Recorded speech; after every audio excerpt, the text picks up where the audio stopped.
Okay అమ్మా, మీ అత్తయ్యకి operation అవసరము, చేసేద్దాం, అడ్మిట్ అవ్వండి.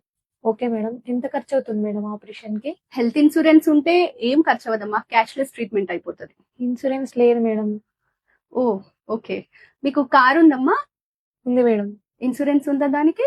ఉంది మేడం. బైక్లు ఎన్ని ఉన్నాయమ్మా? 2 ఉన్నాయి మేడం. రెండిటికి ఇన్సూరెన్సెస్ ఉన్నాయి. మీ ఇంటికి కూడా ఇన్సూరెన్స్ ఉంది కదమ్మా? ఉంది మేడం. ఇంటికి, బైక్ కి, కార్ కి, అన్ని నాన్ లివింగ్ థింగ్స్ కి, ప్రాణాలు లేని వాటికి కూడా ఇన్సూరెన్స్ తీసుకుంటున్నాం.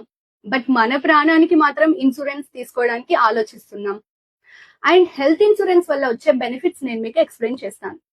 ఒకటి, ఎమర్జెన్సీస్ లో మనం డబ్బులు రెడీ చేసుకునే లోపల, లేదా అసలు డబ్బులు కూడా అవసరం లేకుండా క్యాష్లెస్ ట్రీట్మెంట్ అయిపోతుంది. రెండోది, ట్యాక్స్ బెనిఫిట్స్ కూడా వస్తాయి.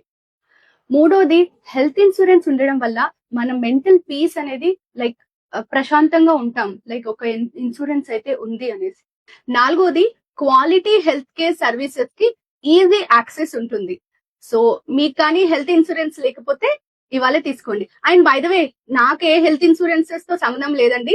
This is only done for public health awareness కోసం. Thank you.